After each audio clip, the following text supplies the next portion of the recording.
Welcome into the Jordy Culotta Show. Wave your hand out there, baby!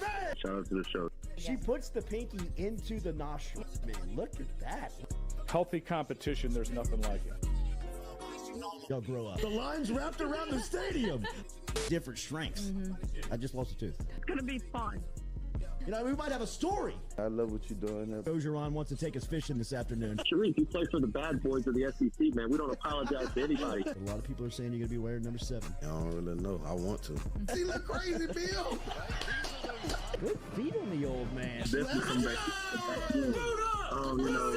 I love. We'll be right back with the Jordy Culotta Show.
Welcome into a Monday edition of the Jordy Culotta Show, driven and powered by Go Chevrolet, live here on this Monday morning. Appreciate you starting your week here with us. If you don't mind, hit that like button, share button, comment button, as we will be here with you until 9 a.m. this morning. We're going to talk to Jake Crain from Crain and Company, and Jake will be here perfect timing as he is connected with Auburn. Obviously, that's kind of his entry point into college football, and talking about it, he spent some time on the staff. We'll talk to him about what's going on in the Plains. It felt like Brian Harsin was set to lose his job following a loss to Missouri, but in one of the craziest endings to a college football game. Wait, what, the Missouri, shucking already? Yeah, I mean, we can get into it for sure.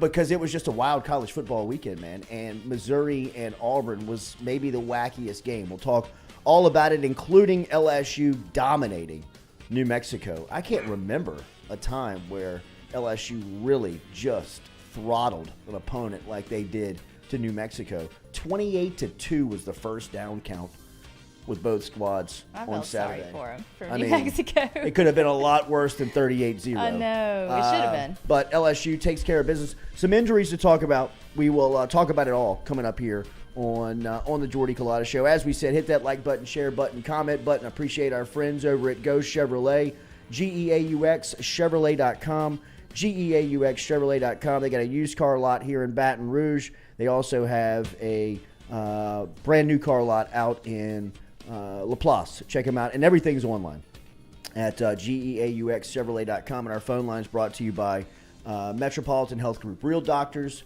real solutions, Metropolitan Health Group. Thank you for starting your week here with us. Katie, how was your first weekend as an LSU fan?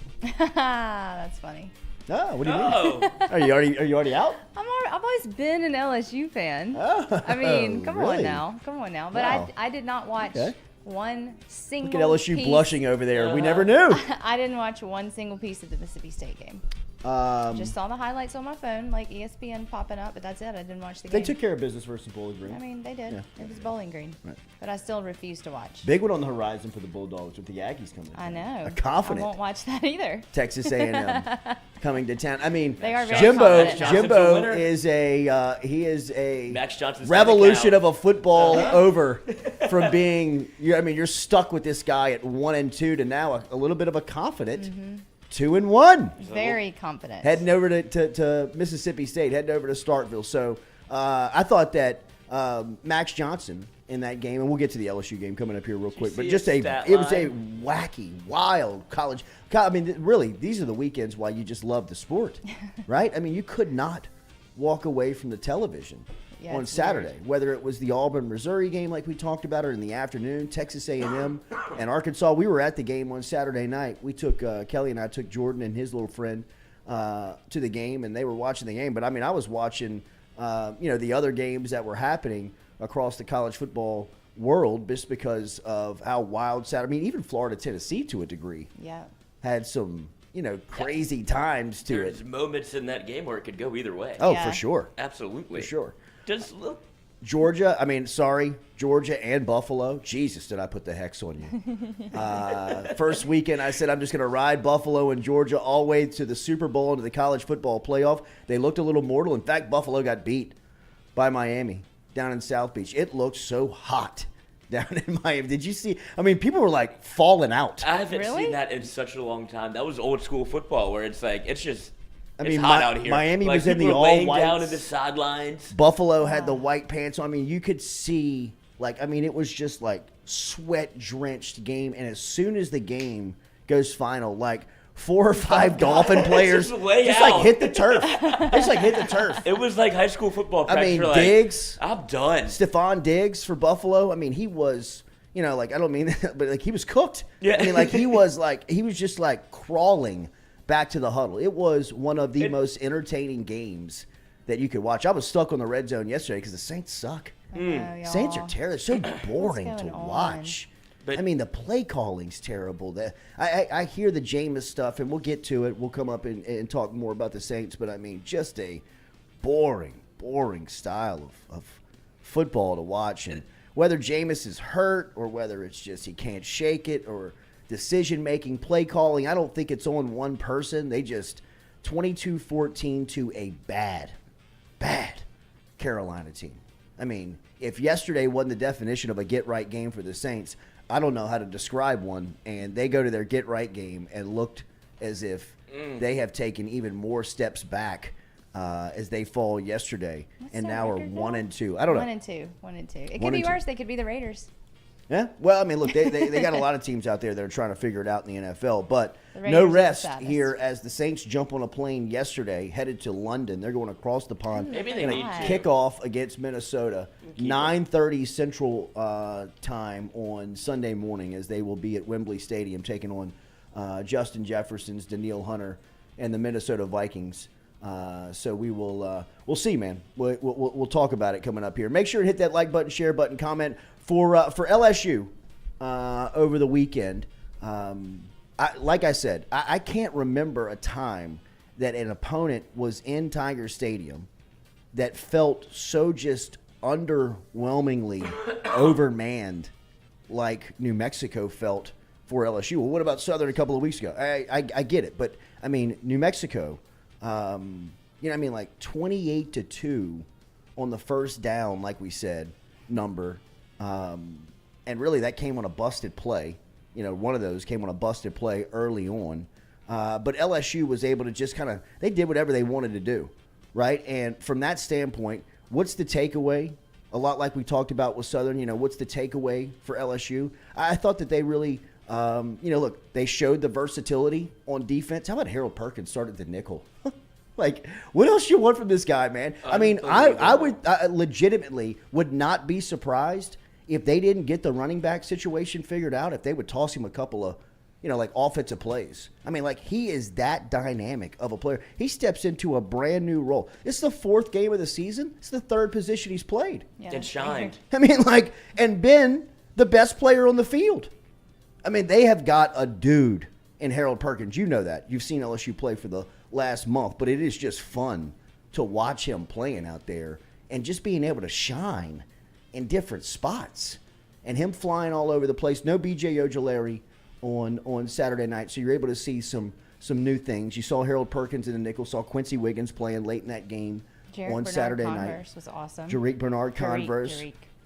Versatility. Who knew? I didn't know he could play safety. I know. Seven Banks out there looked the part. For sure, it's good to get him some run as you take off to an SEC opponent on the road. You all right over there? I think I'm getting sick. Feels like I'm getting sick. Burning it at both ends over here. Just trying my best for the team. Yeah. I feel like Harold Perkins, all of it. Yeah. Yeah. This happened a week ago too. You got to get you a Z-Pack. Yeah, or some. Z-Pack. What else do I need? Ozempic. No, That'll be you don't. better. No, you don't need That will fix me. It will not. Men's total You don't health. need Look at me. I'm the picture of You're not huge. health. Yeah. Yes. Get you some Dying. testosterone shots. Yes. Shots. Need that too. Yeah. I need Stay something. away from that Ozempic. Might be a Makes him moody. go flow. Might be a go flow day. Yeah. Maybe There you that'll, go. that'll That's shake what me you back. need. Go Go flow for flow. sure. For Use free? the promo code. Never mind. Fuck.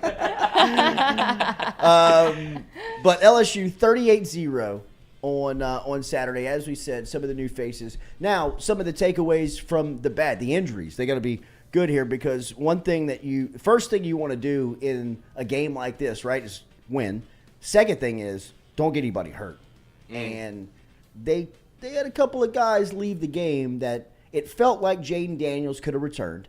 He got kind of slammed down on his tailbone. He really did. And he hit his head too. Yeah, he did. The He head did. hit was concerning. What happened with that? Did anything happen with that? Is there a concussion? He didn't play after that. No, he didn't. I know, play. but like, I is mean, there a concussion? Have they said anything we'll see. about it? No, they're going to cover that one up. I mean, Brian you have Kelly. to. Brian Yeah. Kelly will speak today at noon, and I'm sure he'll be asked about it. But it felt like, as he said after the game, that if they needed to, Jaden Daniels could have gone back in, right? Brian Thomas, Malik Neighbors come out of the game, both of them with a shoulder. Again, feels like if the game was tight, they needed them, they could have gone back in the game. The one that's most concerning is Armani Goodwin. Goodwin was a non-contact early on in the second half, and he came up. And when I first saw it, I thought it was his knee. I really did. I mean, he grabbed his knee. Mm-hmm. He couldn't put pressure on it when he was walking. It looked as if, his reaction was kind of, shock, upset, pissed, kind of like the natural form that you see with athletes when something really, really bad happens. Is it But hamstring though? Brian Kelly said after the game that it was hamstring. So hopefully that is something that can be rehabilitated because I really do think that they're kind of like transitioning into Goodwin as the number one running back on this team. Really I mean, it seems like feels it. like that's It's kind of where they interesting. want to go. Thought Noah Kane had a really good run on Saturday. For whatever reason, Emory, he doesn't have that pop, man. I don't know if he's not seeing it. 2 years away from football is a long time in that sport. It really is. Mm-hmm. I mean, you talk to people that play it, just the physical aspect of it, the speed of it, and just getting back into it takes a minute to catch your feet. And I will give John Emery a grace period because I've seen him play more dominant football than I have seen him play confused football. Right now, he looks as if he's just a little confused on what he's either looking at because he doesn't have that burst. He doesn't have that pop that when he sees the hole, he can get through it and make something happen. So hopefully that will come with more repetition. But it looked as if LSU was transitioning to Goodwin as the guy, and I'm good with it. You know what I mean? Like the way he runs, he's got a really nice style to him. I thought Coach Caskey had a really good comp on him. Was DJ McCluster, who spent some time in the league but really shined at Ole Miss. And Caskey spent some time with him. I mean, he's not an overly big guy. He's deceivingly quick. He's maybe stronger than you give him a little bit of credit for it. And, he can kind of beat you in a multiple types of ways. We've seen him bust a long run. We've seen him run some people over with a physical style. And we've seen him catch the ball. So he's very dynamic in the sense of he probably gives you the most out of anybody in the room. So I will hate to see or will wait to see what Coach Brian Kelly says about the status of Armani Goodwin, but that to me was the one that was the most concerning in watching Saturday. Well, it just finally seemed like the light bulb came on for him. Like anything you ask him to do, whether it be pass pro, short yardage, like he kind of became your do-it-all back. Where Noah Kane you're comfortable with in that role, but Armani Goodwin was starting to kind of shine. Like you were excited to see him get the ball. He started getting the run game going more, and he didn't rely you didn't have to rely on Jaden Daniels as much because you actually felt comfortable handing it to him. Yeah. And the offensive line looked good. Yeah. Like the way they're run blocking. if you talk about Emory, he still doesn't get it in pass pro. Like he's whiffing on on blocks, so it's hard to get him out there if you can't trust him. Well, that's always kept him off the field. Yes. Hayden Parrish, John Emory has never had great bursts. I would disagree with that. Watch the Alabama game. I would go back and watch that Alabama game when he was a sophomore. That Vanderbilt game, really and truly, is where you really saw it on full display. He's just not seeing it. He just doesn't see the hole. He doesn't trust himself in pass protection. It's just, hey man, 2 years away from football is a long time. Hopefully, Armani Goodwin is healthy enough to get right. Josh Williams seems like he's improving as the weeks go on too. He's gaining confidence at least. Out there, so it will be interesting to see how they rotate these running backs with the status of Goodwin, what's going on with Emory, and how Josh Williams is coming along will really determine on what this is going to look like going into this gauntlet of what the next 5 weeks is going to be for LSU. So kind of a wait and see, and I know that Brian Kelly will be talking about that today. We'll be in the room and be curious to what he says about what's going on with that LSU running back spot. It was great to see Jack Besh, right? Mm-hmm. On Saturday night, I think we talked about it going into the game. Besh has this contagious energy about him on the football field, and I thought Saturday night you saw that very early on. The offense made they made it a point to get him the ball, get him involved. He caught a couple of those crossing routes, made some really good catches away from his body, extending his hands and showing his physical style, and you can see his teammates. I thought last week, when Emory Jones was in here, it was kind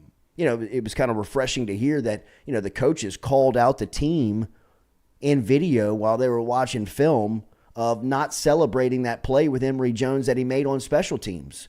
When he got up and he was fired up, there was nobody really around him celebrating with him. You could see on Besh on Saturday night when he makes plays and he gets kind of going, it kind of picks up the entire group like we talked about. And then, the punt return, boy, I tell you what, man, Brian Kelly was hot. That's what I was going to ask, that callback on that 76-yard touchdown. Brian Kelly did not agree with that call, right? And if you go back and watch it, I think that this is going to be a great piece of tape for, the officials, the rules committee, people that are evaluating the game to go in and really debate on, because I get the spirit of the rule, right? I understand that you're trying to take blindside blocking out of football. In fact, they have, really kind of exterminated it as far as the rules go. But now they're in the enforcement part of it, which there's still some areas of gray that are open to interpretation, or maybe not open to interpretation, that, you may feel like each side had an argument. I'm not siding with Kelly because, he's LSU's coach. I think that he brings up a good point by that player from New Mexico saw Colby Fields coming. It wasn't by the letter of the law, it wasn't a blindside block. Colby Fields was able to get his head across the defender's body, which, made him see. A blindside block, to me, is ear-holing somebody. Mm-hmm. Right? Like they're running this way, they're not looking, and you just smash them right here, right? Like blindside them, right? Great. In this instance, Besh turns the corner and Fields, sees the defender trailing Besh, and all he really does is kind of put his body in between Besh and himself, and the defensive person, which to me, if you're trying to enforce taking out of blindside blocks, that's what that is. And as Kelly that's as hot as I've seen Kelly since he's been the coach of LSU. He was fired up, and really, if you went back and watched the game, he really kind of controlled his emotions at halftime going in when he was asked about it. He was kind of like, let me take a step back, take a deep breath before I answer this because I could get fined. But you could see that it was it's open for interpretation there. I think that it's great debate in the officiating room in looking at this play saying, hey, look, this is something that looks like it was coached up pretty well.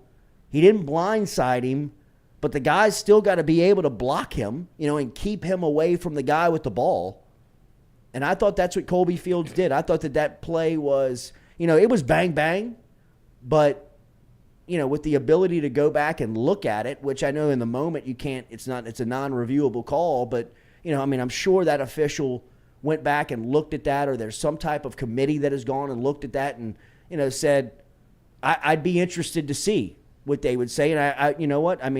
I would ask and will ask Kelly if he's not asked about it, which I'm sure he will be, if he has heard anything back, because I'm sure it's a play that he sent to the league committee and to the officiating committee and said, hey, give me an explanation on this, because we feel like we got this right. I think he made the best point he made was that if you can't do this, then we can't really, what's the point of having punt return? Like, this is a fundamental part of the game to where if you can't make this block, you're really not going to be able to run any punts back. Like, it's going to be moments where you have to pick people off, where they're chasing somebody, and Colby Fields did it the way that would be basically teaching tape. Like, that's one-on-one on how to, he got in front of him, didn't lead with his head, didn't do anything that was egregious, or now you can hit people too hard, apparently, in college football and in the NFL. He didn't hit him hard.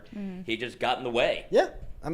It wasn't as if, he had an opportunity to clean his clock. If this is, you rewind it 20 years. If this was 10 years ago, that would have been leading on SportsCenter. Yeah, jacked up. That would have been one of those highlights that you just replay over and over again. But, to me, from the letter of the law, it looked like LSU was in the right. It looked like Brian Kelly had a case. And, just from that sense as well, it made me want to go back and look at it, because in the stadium, somebody pointed out to me, like, look at Kelly. He's getting in that official. He's getting on him, man. And I thought to myself, I want to go back and see kind of like what he's arguing. And if you go back and watch it, he really has a good point. Like, Colby Fields has the opportunity to blindside that guy.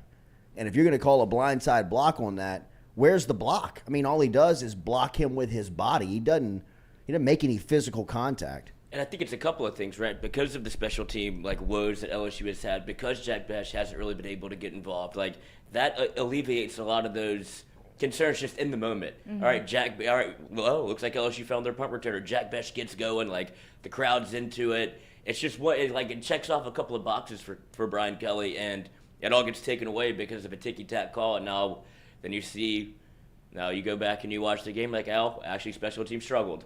Like, there's a couple of things that happen on the special teams front where you're like, all right, this still isn't cleaned up yet. But I do believe Jack Besh is probably going to be back there for the remainder of the year. Well, he should be. Yeah. Clayton had a good return, too. To me, yeah, he did. But to me, that's another, like, what are we doing? Like, what are you looking at?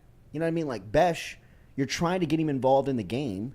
His rotation at wide receiver is taking a little time. Too many good ones. Right. So put him back on punt return and let him catch. He's not going to drop it. You didn't even miss Keyshawn Booty on Saturday. Well, That to me, if that doesn't wake him up, I don't know what is. Right. Yeah, that's got to be the biggest alert than anything. And Major Burns. I don't know what happened to it. I didn't see it. Obviously out 3 to 6 weeks with the neck injury. He said he's fine, but wants to get him healthy. That's it. Anytime it's head or neck, you get concerned. Mm-hmm. Yeah. Well, and you get Fuchsia back. The timetable. Yeah. Yeah.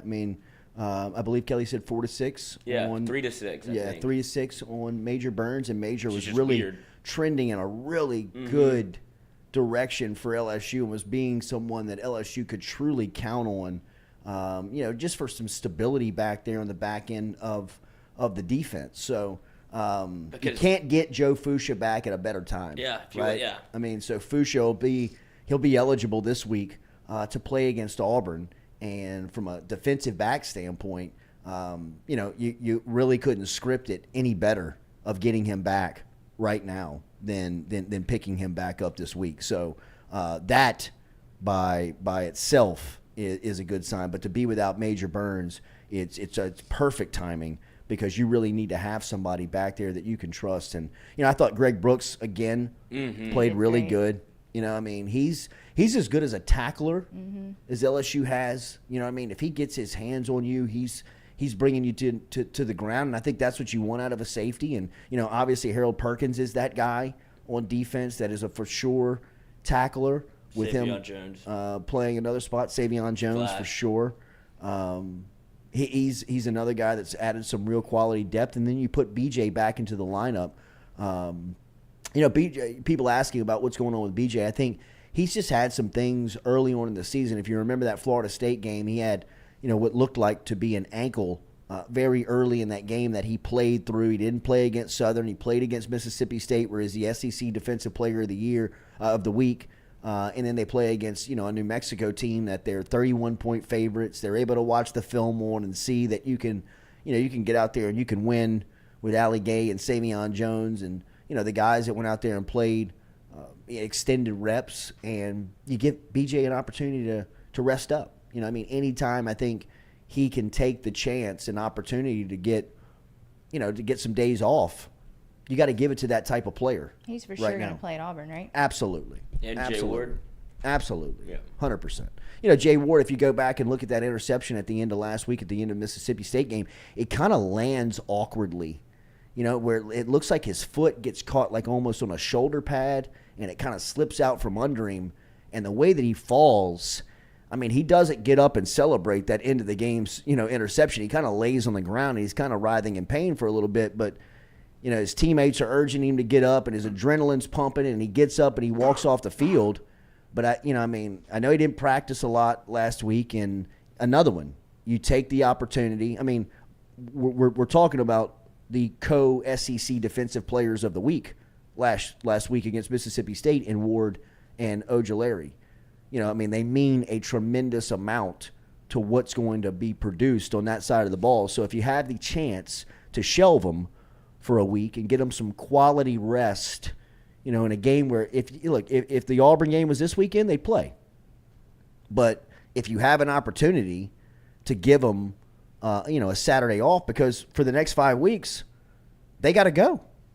They got to go against Auburn. They got to go against Tennessee. They got to go against Florida. They got to go against Ole Miss. They got to go against Alabama. They got to go against Arkansas after that. They really don't have another chance at something like this until UAB. What is that, November? Mid-November.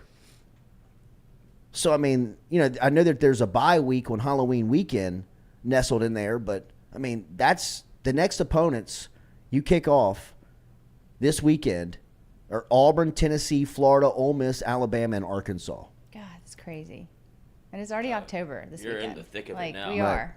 But if there's any positives to take away from those guys sitting out, obviously you want to see them get healthy first, but no Major Burns, no Jay Ward, no B.J. Ojulari, no Mason Smith, if you want to take it all the way back there, it doesn't feel like that LSU defense missed a beat. I know. They are so well coached and know exactly what they're doing. The communication's unbelievable. The tackling's unbelievable. Everybody's always in the spot they're supposed to be. I think they had one busted coverage, maybe they caught one quick down the sideline, but that was it. And so if you're an LSU fan, this defense is humming because, man, it's hard not to be excited. You don't ever feel like there's really a weak link on that side of the ball. And then we haven't even talked about Jaden Daniels. You saw him do something that you've been wanting to see him do, which is play a clean game. And he was able to I know he gets nicked up a little bit because we've talked about the running concerns, but he really did try to sit in the pocket and make throws and get the ball to receivers. Dre Dreekins played great. LSU's kind of loaded on the offensive side of the ball. They have so many playmakers, and now the defense looks great. They're gaining a lot of confidence. They're really kind of starting to come into – the light bulb's coming on for everybody. Yeah, absolutely. Their passing efficiency on Saturday night, 33 of 39, right? 633 total yards. I know New Mexico is no good, but all you can do is take care of the opponent that's put in front of you. Right? Against Mississippi State, that's going to be a physical game. You got to fight and claw and get through it, but hopefully at the end you're the last one standing, and they were. And that was a great opening SEC win in a game against New Mexico where you're 31-point favorites, you're clearly the better team. You got to come out and you got to dominate them. Yeah. On Saturday, they dominated New Mexico.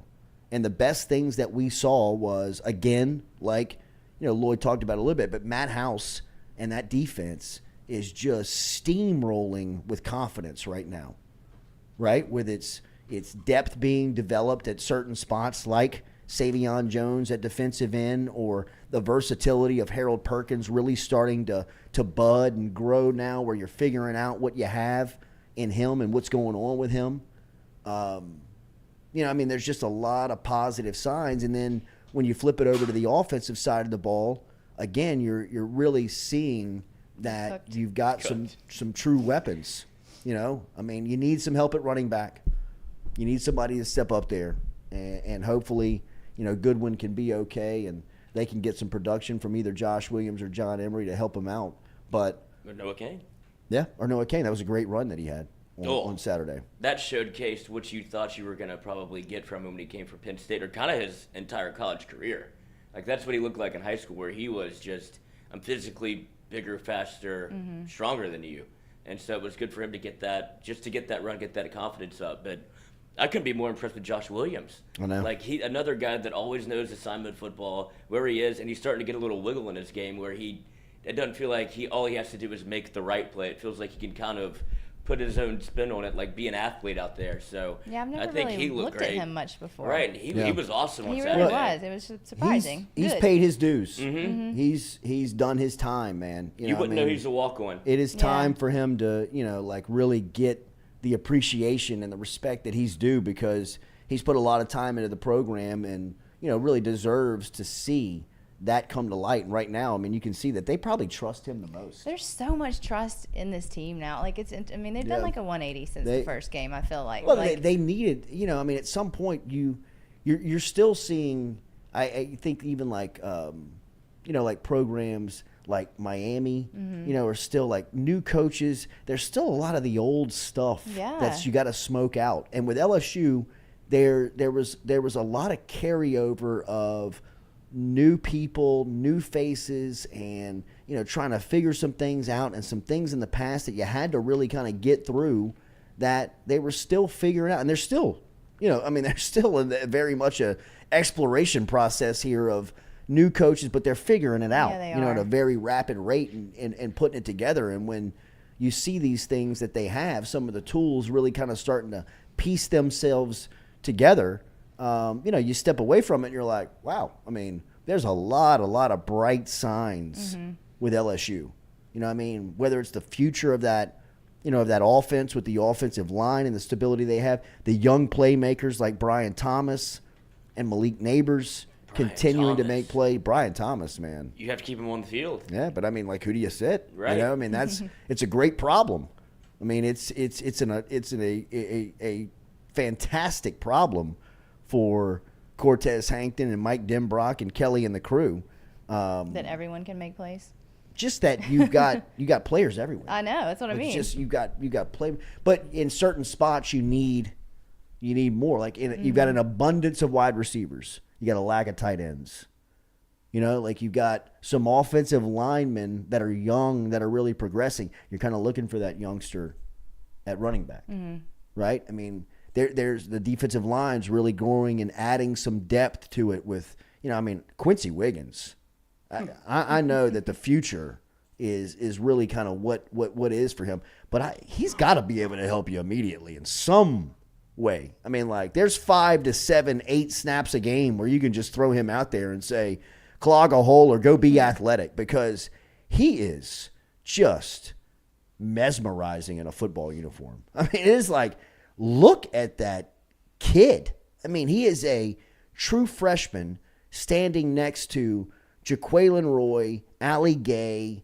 Guys that are going to be earning big paychecks a year from now in the NFL. And Quincy Wiggins is a true Quincy's going to get there. Not that I doubt that he'll be getting the same type of money that those cats are, but just he's only 18. It's crazy. Like, he's only a true freshman. And he is just physically gifted. His just the way he looks, man, is just it's crazy to think about what could be with him. What did you think about Garrett Nussmeier's performance? I thought it was great. 9 of 10. He's the one that hooked up with Thomas on that long touchdown run. That was good for both of them to get to. But, I just thought that the efficiency of the offense, we mentioned Daniels 24 of 29.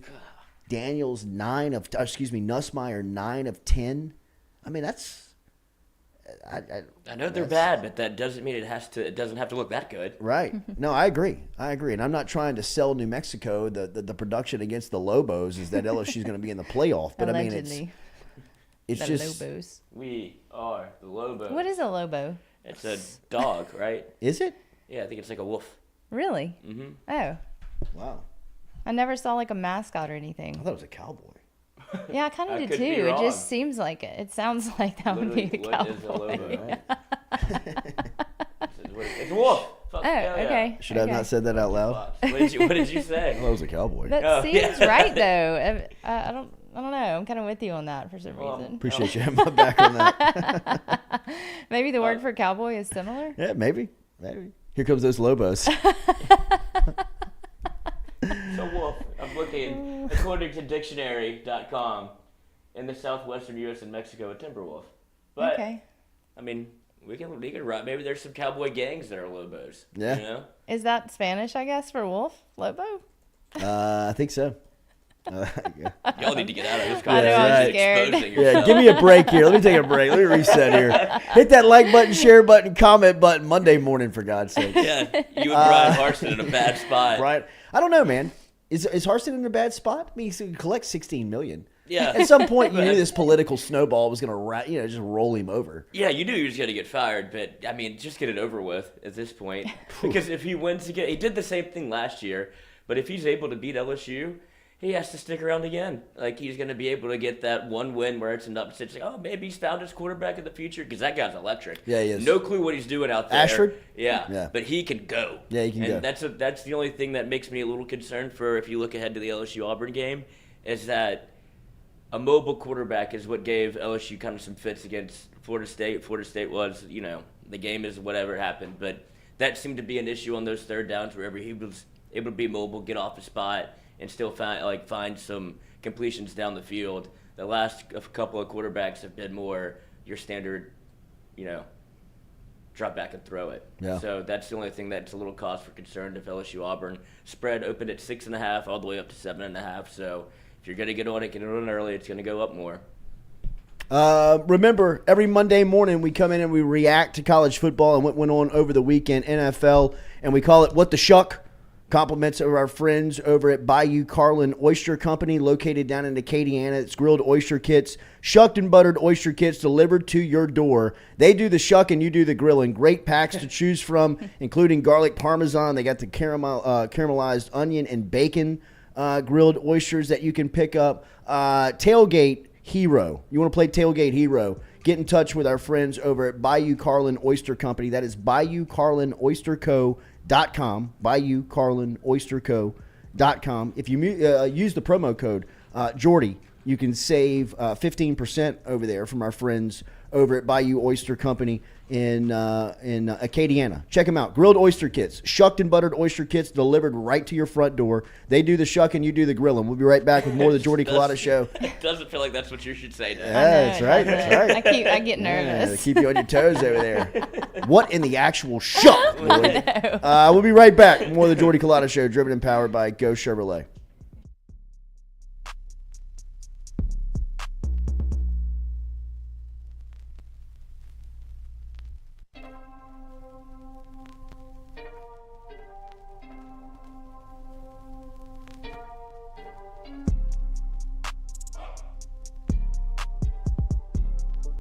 Don't let the name fool you. Men's Total Health has offerings for the ladies, too. Guys, is your wife or partner suffering from urinary incontinence, low sexual desire, or pain during sex? Then the O-Shot might be for her. Don't let it scare you. It's totally natural. It's PRP. And Mike Roach and the crew at Men's Total Health will make you as comfortable as you can be.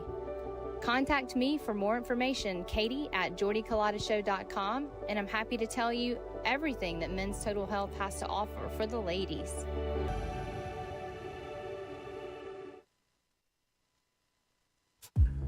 We love the crew over at Fresh Chef Kitchen. Chef Shane and his crew dropping off the meals every Monday here to FM Digital Media, whether it's breakfast, lunch, dinner.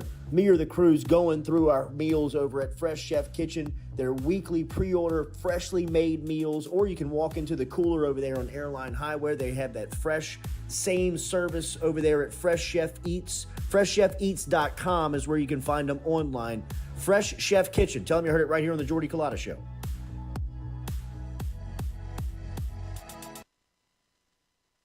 I was embarrassed about my smile.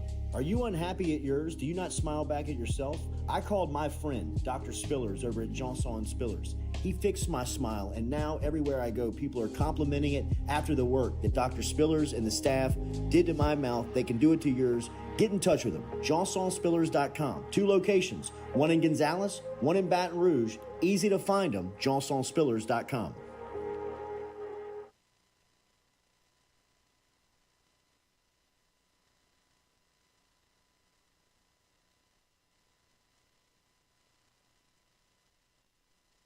I was embarrassed about my smile. Are you unhappy at yours? Do you not smile back at yourself? I called my friend, Dr. Spillers, over at Johnson Spillers. He fixed my smile, and now everywhere I go, people are complimenting it after the work that Dr. Spillers and the staff did to my mouth. They can do it to yours. Get in touch with them. JohnsonSpillers.com. 2 locations, one in Gonzales, one in Baton Rouge. Easy to find them, JohnsonSpillers.com.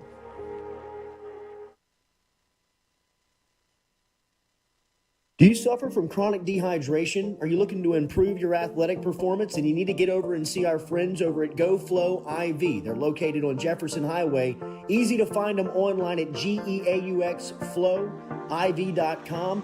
Make sure and use the promo code Jordy Culotta Show. If you do, they'll take 15% off of your initial visit. Check them out online, GEAUXFlowIV.com. I was excited to come to a top level program. I've been at a lot of great places, been very fortunate in my career, but to really say that you have an opportunity every year, once we get it rolling, to win a national championship, there's not very many places that you can say that. So for him to offer me the opportunity to come with him to LSU was nothing but humility and gratitude. Some Sunday players in that room. But again, it's got to be the total package, the total process of buy-in, of understanding what we're trying to get done, of figuring out how we want it to get done, but also allowing those guys to be able to play with instincts. For example, I think Jay Ward is long and athletic. He's very versatile. He's played corner, played nickel, played safety. Very excited about Joe Fouché, one of the transfer guys that we came in because he has a dimension of physicality. Major Burns, fortunate enough that he was able to come back home. Again, he's long, he's athletic, so he gives you flexibility between both field and boundary safeties.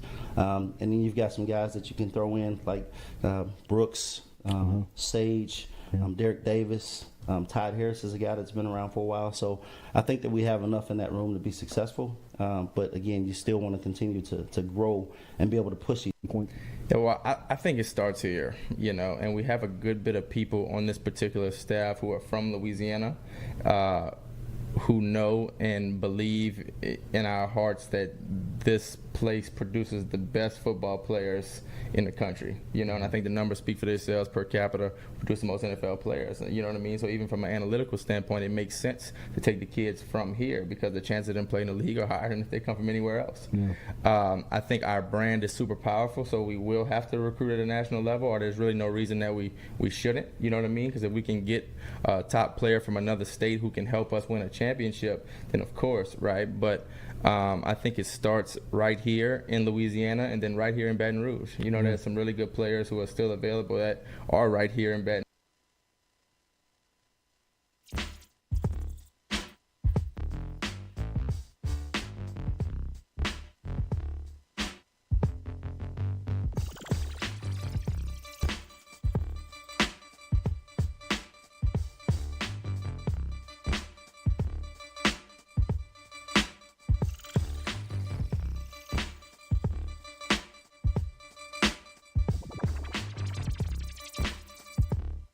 Welcome back here to the Jordy Culotta Show, driven and powered by Go Chevrolet. Our opening hour on Monday morning brought to you by our friends over at Bayou Carlin Oyster Company, where we play What the Shuck and react to the football weekend. Talked a lot about LSU and the Tigers.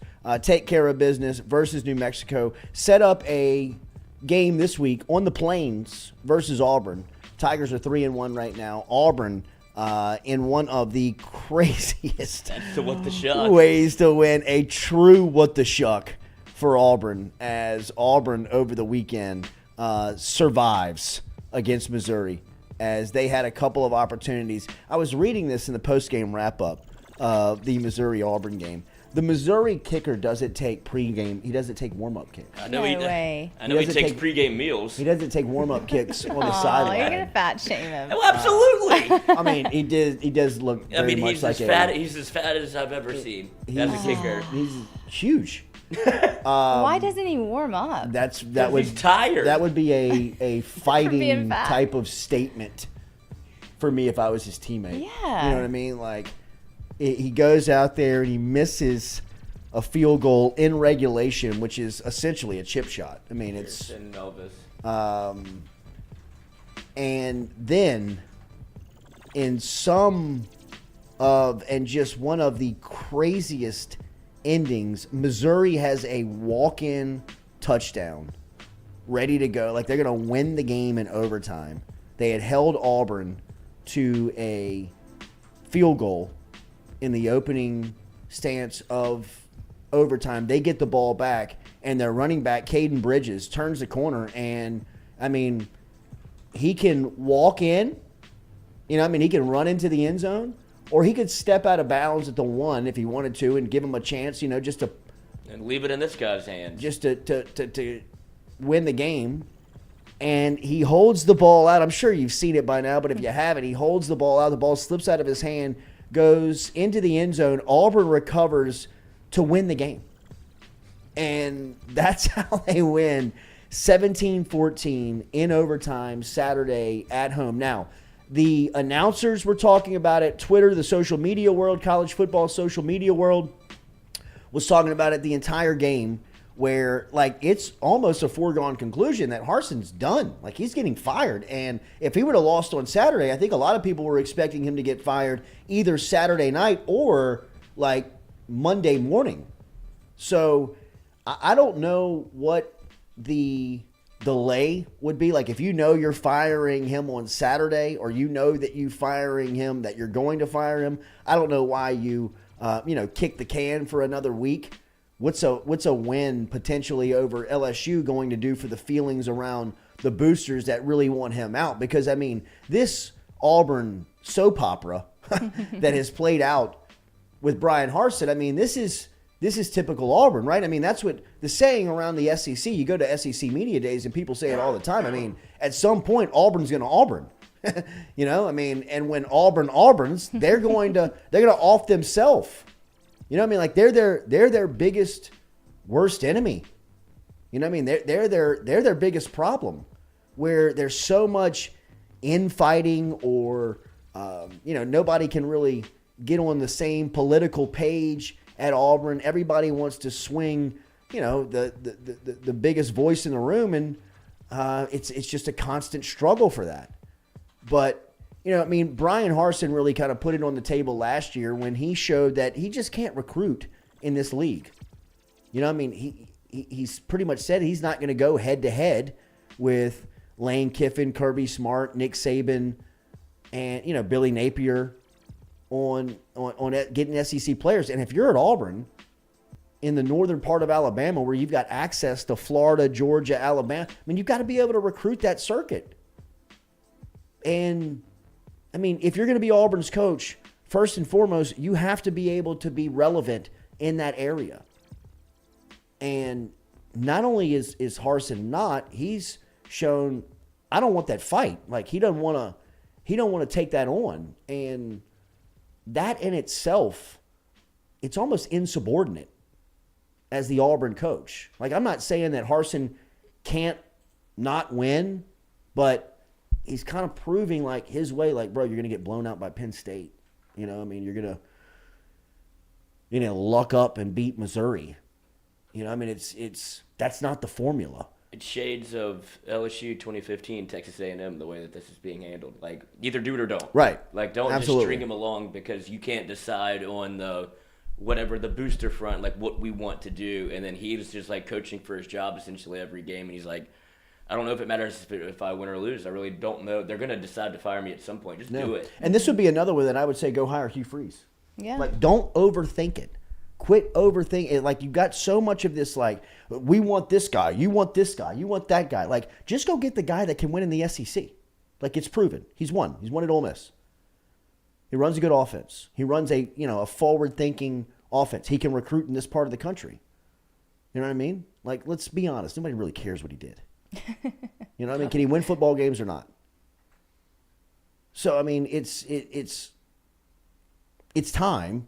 It feels like it's going to happen inevitably. Mm-hmm. And whether it's Saturday after the game or it's this morning, it just feels like, you know, Brian Harson's about to get a huge buyout. About to get $15 million just to walk. And Auburn's going to be back at square one on trying to find the guy that everybody can agree on. And Auburn has shown just it's never going to happen. It's just never going to happen. I mean, it ain't going to happen. So LSU catches Auburn at the right time. You know, I mean, if you're Brian Kelly, you're looking around saying, all right, this is a pretty good week to be going to Auburn. You know what I mean? They're trying to figure out what the hell they're trying to do. And meanwhile, LSU's tracking confidence. They're starting to feel themselves. They're starting to figure it out.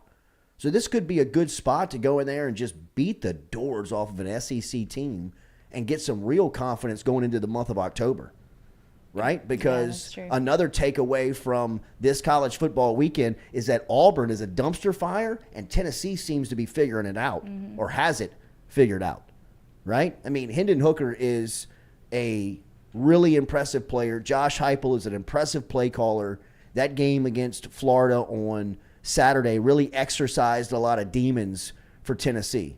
Game day was there. It was a beautiful backdrop with Nealon River playing behind Game Day. Florida's in town, one of the biggest rivals that Tennessee could really not overcome in trying to find their footing and getting back to some relevance within college football. And on Saturday, I thought that, you know, I mean, that was a great atmosphere.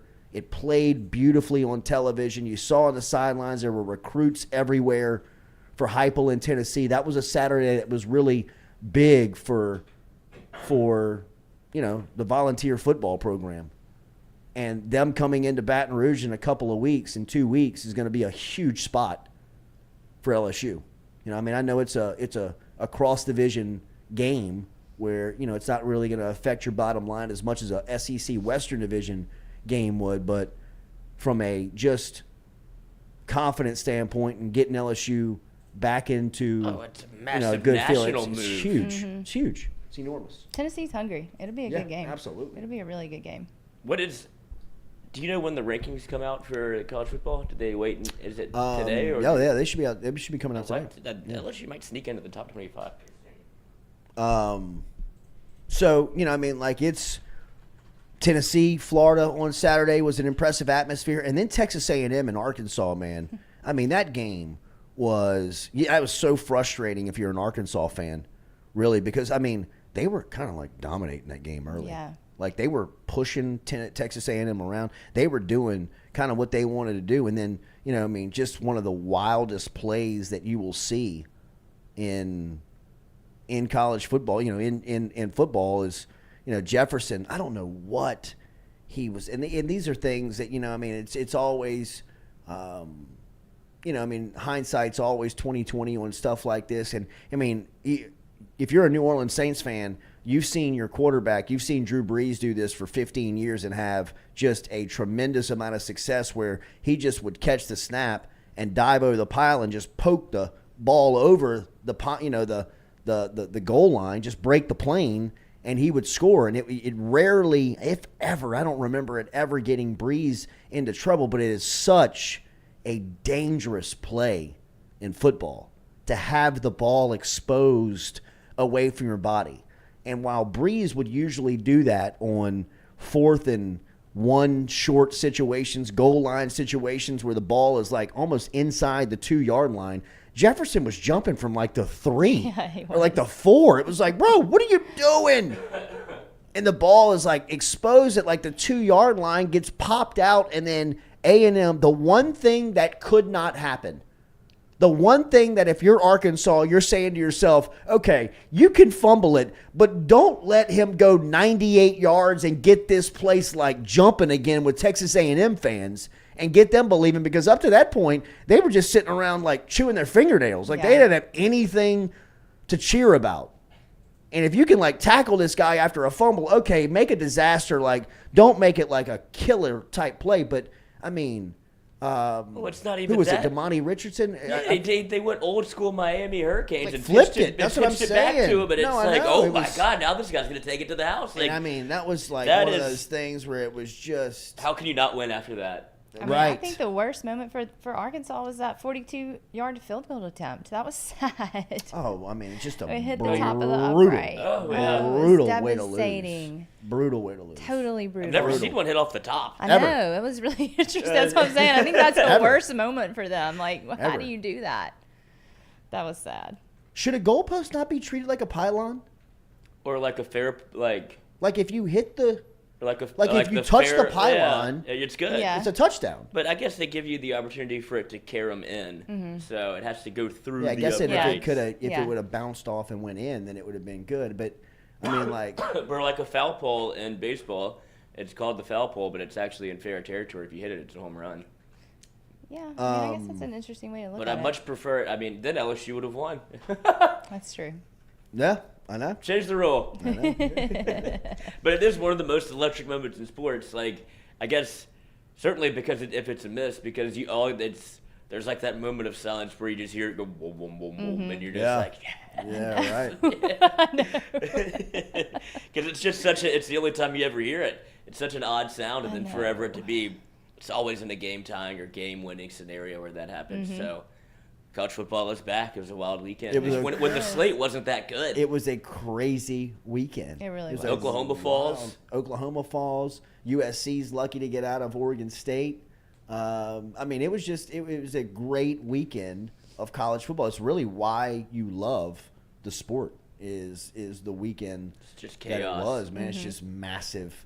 Flip it over on its head. Chaos. I mean, how about Texas Tech? Everything Beating- runs through Lubbock. beating Texas.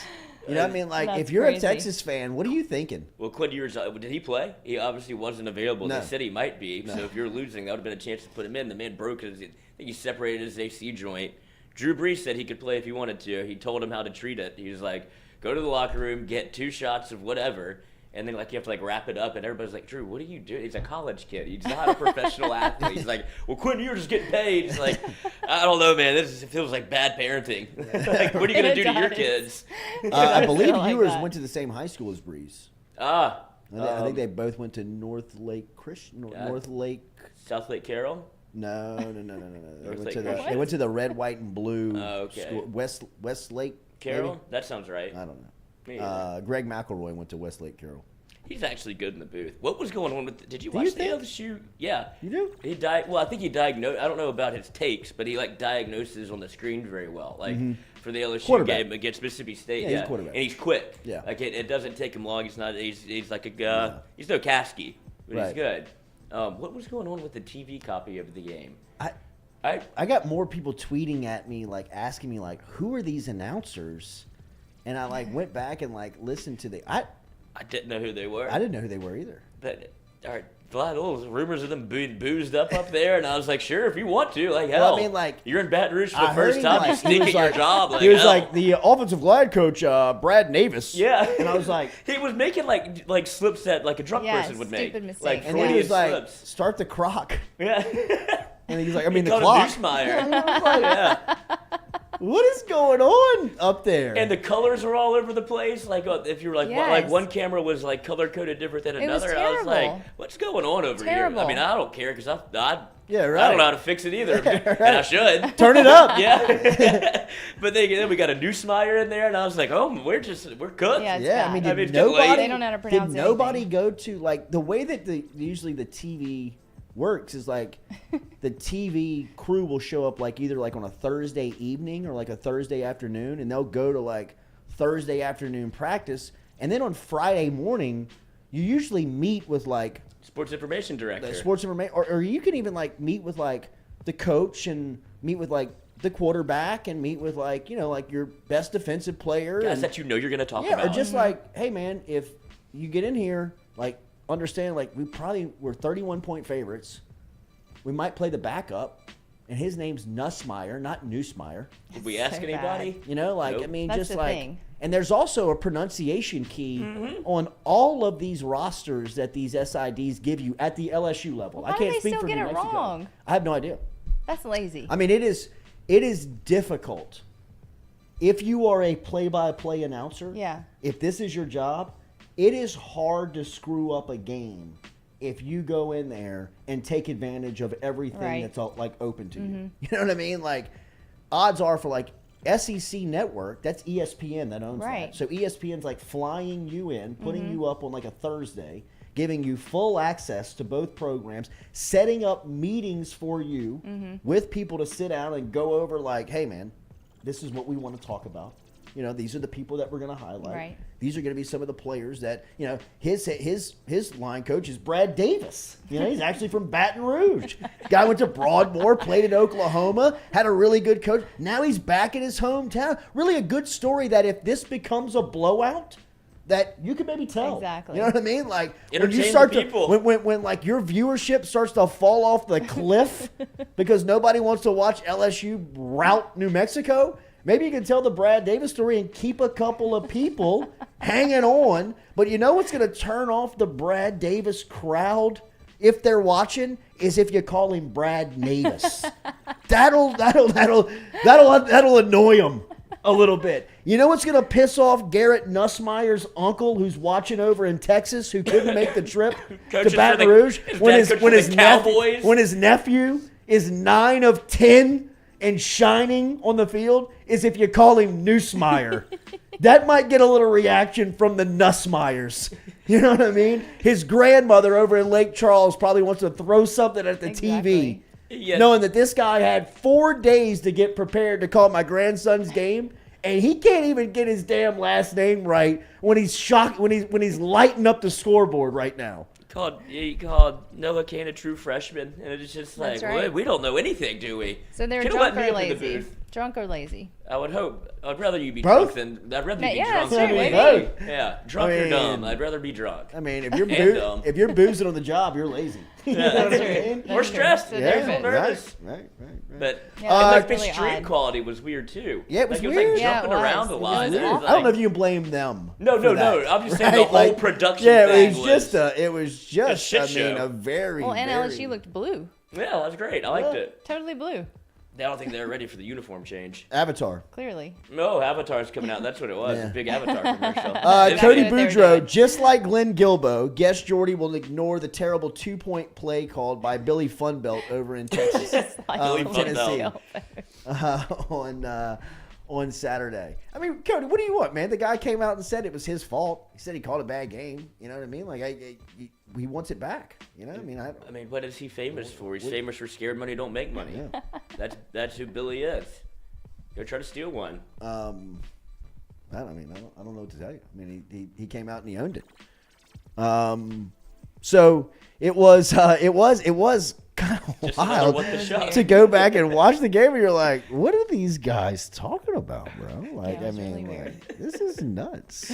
I wonder if they're having like a performance review today, or they're like, hey, Have to be. Have to be. Okay. There's I got to know be you get somebody. I away mean, there with that has to one. be Yeah. somebody that's intent. Like, I get it. Like the LSU New Mexico broadcast of the SEC Network Plus programming production is not the highest of priority inside of the SEC network on game day Saturday. But there has to be some type of like junior production assistant that's like over this broadcast that's saying, yo, fellas, like, Tighten this thing up. a yeah, little maybe bit. put down the vodka for like Something. 30 more minutes. Like, hide the flask when we come back for the live shot. You know what I mean? Like, this is embarrassing. You can hear the ice clink. Yeah, right. Stirring the drink, Yeah. sucking the straw. Yeah. You know, like, I'm not done with that. sound like Hey, you Bob polished me off over Uecker. here, yeah. Bob Uecker on Major League. Take over. In the bag. Yeah, right. Line drive. Caught. He's not the best color man in the game for nothing, folks. 5-star quarterback Julian Sayin was in town over the weekend and had some pictures coming out of Sayin there in the in his visit to Baton Rouge over the weekend. It seems like Baton Rouge is tracking pretty well for Sayin right here is Jordan Arsema and J.R. Belton and Joe Sloan took a pic with Sayin around Joey B's Heisman. In LSU's lobby there of the football Cute. operations facility. Cute. And Sayin had the Joe Burrow Louisiana t-shirt on. There's a picture of him and Brian Kelly hanging out before the game on Saturday. So Again, another 5-star quarterback. This one from out in California.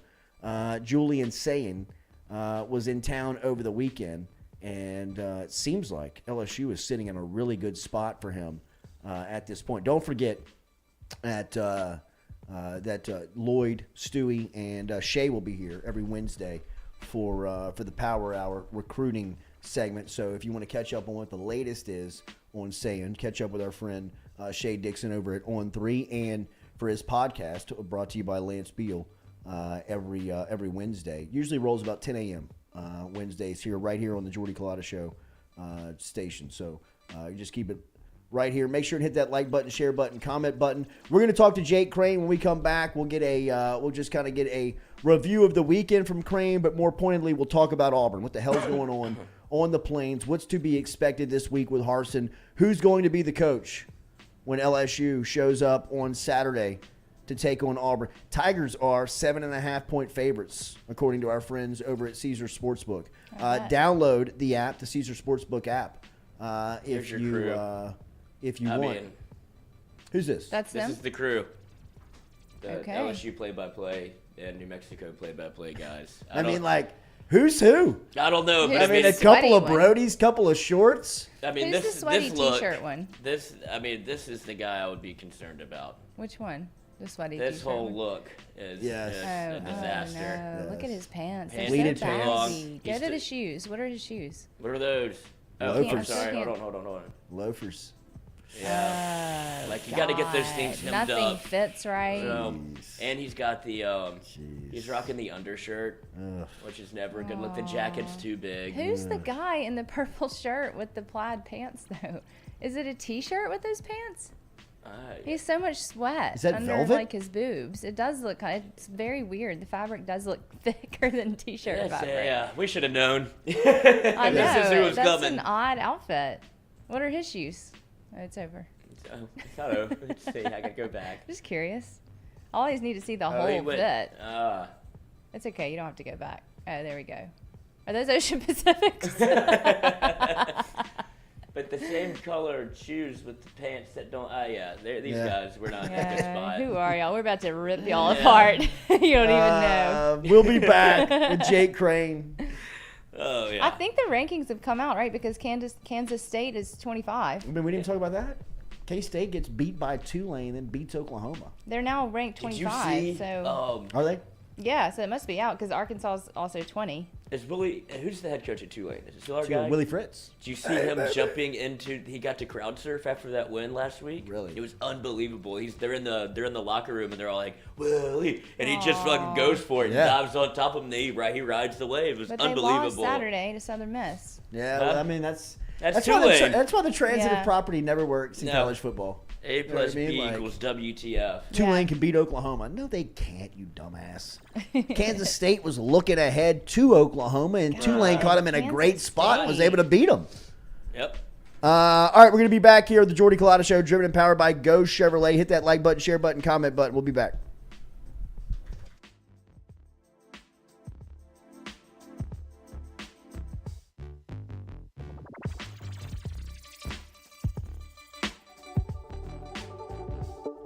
Don't let the name fool you. Men's Total Health has offerings for the ladies, too. Guys, is your wife or partner suffering from urinary incontinence, low sexual desire, or pain during sex? Then the O shot might be for her. Don't let it scare you. It's totally natural. It's PRP. And Mike Roach and the crew at Men's Total Health will make you as comfortable as you can be. Contact me for more information, Katie at jordyculotta.show.com, and I'm happy to tell you everything that Men's Total Health has to offer for the ladies.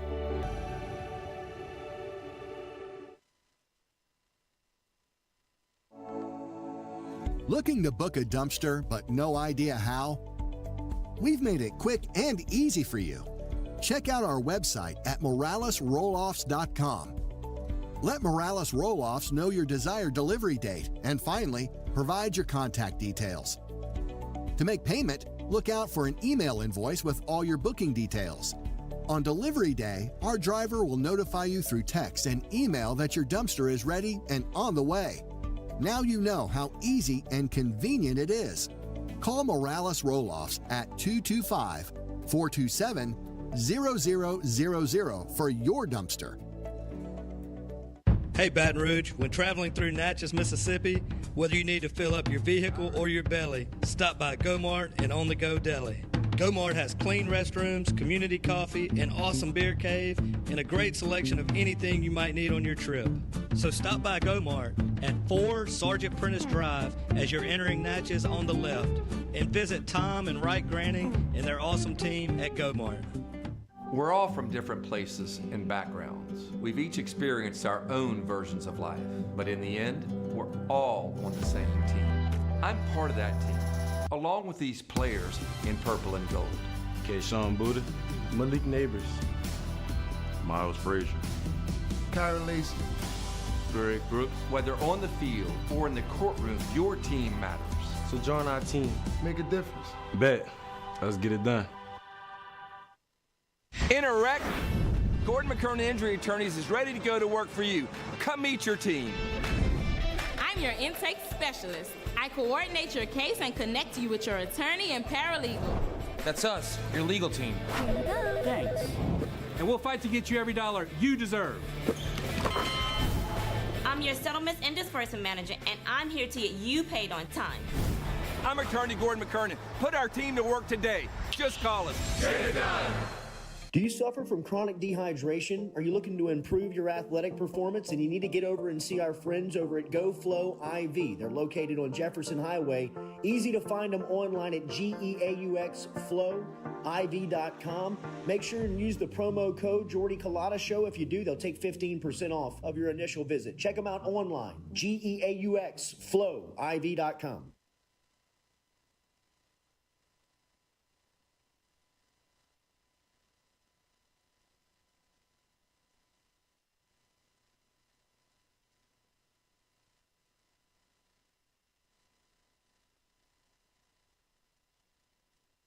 Hey, Baton Rouge, when traveling through Natchez, Mississippi, whether you need to fill up your vehicle or your belly, stop by Go-Mart and On The Go Deli. Go-Mart has clean restrooms, community coffee, an awesome beer cave, and a great selection of anything you might need on your trip. So stop by Go-Mart at 4 Sergeant Prentice Drive as you're entering Natchez on the left, and visit Tom and Wright Granning and their awesome team at Go-Mart. We've seen the BK takeover stuff from LSU and social media, and really in his short time in Baton Rouge, there's been a lot of people embracing his approach to building this roster. What's it like to recruit alongside him? You hear me? It's been great. Coach has been awesome to me because he lets me be myself when it comes to recruiting, when it comes to coaching. He lets his coaches coach, he lets his coaches recruit. So I have no complaints on that end. And when I need him to get in touch with a kid, he's there for me. The communication line has been great. He's just been nothing but supportive.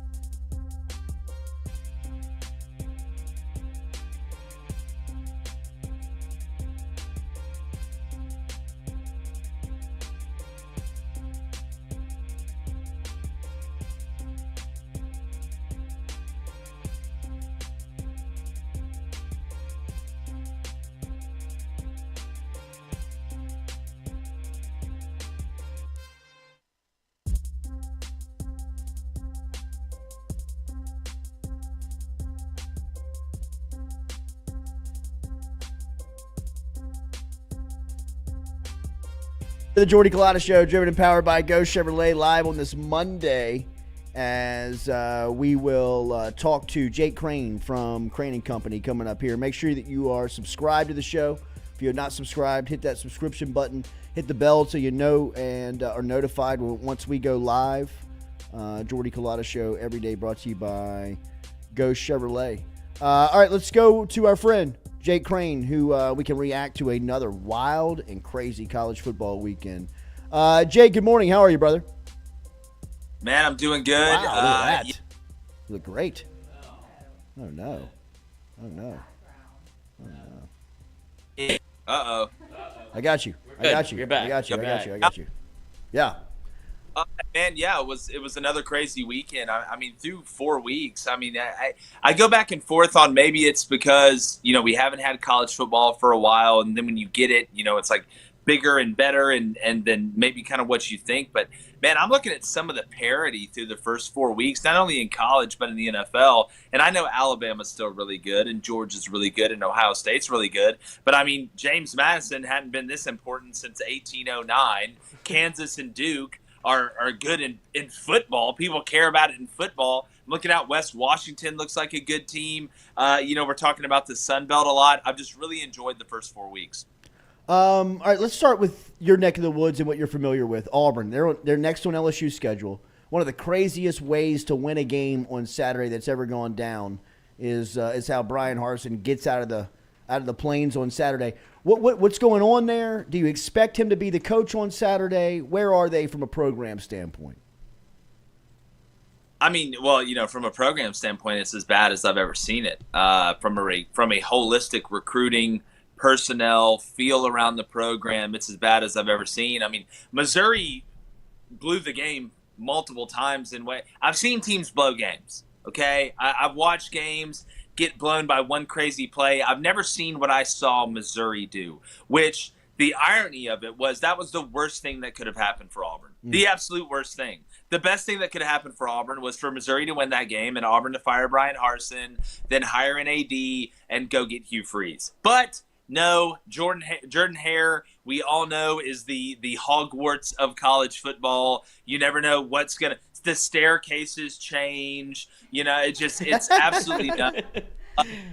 At the end of the day, Auburn's not a very good – those were two bad football teams. Those were two bad football teams that were playing each other, and it was the worst thing that could have happened for Auburn. You miss a 26-yard field goal, then you're in overtime, a walk into the end zone, and you switch hands to reach the ball out, and you fumble it through the end zone. So, no, I think he's still going to be the coach on Saturday when LSU comes in, and somehow that game will be close. It's like I said, I'm expecting this game against LSU, Chris Pratt to come out of some portal during the third quarter, telling us the white spikes are coming for years.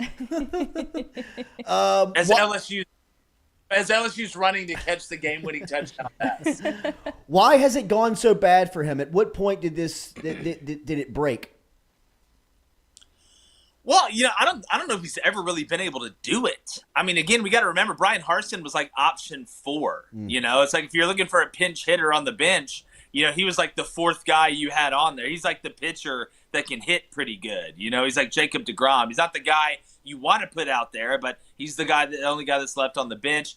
Alan Green, the AD who hired him, is gone. That situation was a mess. I think people really kind of overvalued what Alan Green brought to Auburn for a couple reasons, which I'm not going to get into right now. But I just don't think he's been able to do it. You have problems with Derek Mason and Mike Bobo. You don't really understand the lay of the land. Not that guys can't come from other places and have success coaching. I mean, hell, look at what Nick Saban did at LSU coming down from Michigan State. That's not it. I just don't think Brian Harsin is sociable enough and is a good enough recruiter and really understands how to survive in the jungle. Because at Boise State, he was a house cat, man. You got your milk brought to you. You didn't have to sign a top 10, 15 class. You're not competing with Kirby Smart and Nick Saban and guys like that. At Boise State, there's kids that just want to go play there. You can develop them. You win 9, 10 games. Everybody's super excited. The standard's a little bit lower, and obviously the pressure's a little bit lower than it is at Auburn. And some guys just are house cats, man. So some guys got to go out there, or you have to have a guy that can go out there and be able to kill his own meal, and Brian Harsin can. I mean, he's, like Bear Grylls. Hey, am I in the woods? Am I really staying in the Four Seasons? Who knows?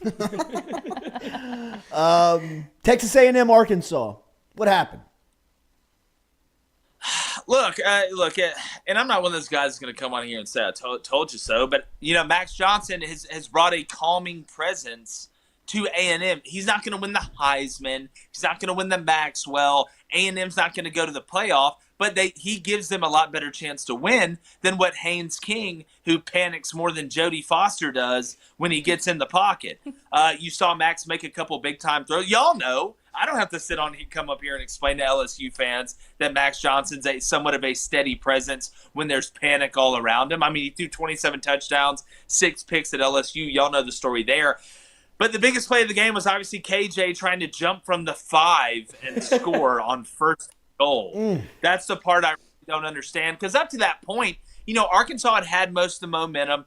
A&M did score that touchdown, but that turnover, the flip 6, as I call it, really changed the momentum and the trajectory of that game. A lot of people will blame the field goal kicker, for missing that kick, which I've never seen a kick miss like that. But there was multiple plays in that game that I thought Arkansas really let it go, especially having the momentum early. I thought Kendall Briles was actually somewhat conservative in the second half from a play calling standpoint, which surprised me as well. But it was a big win for A&M, one that they needed, especially when you got to go play at Mississippi State and then at Alabama the next 2 weeks. So Max Johnson, 2-0 as a starter, beat 2 ranked teams. It was a nice win for Jimbo and A&M. What type of team, what do you expect from Mississippi State and Texas A&M on Saturday? What type of game do you expect there?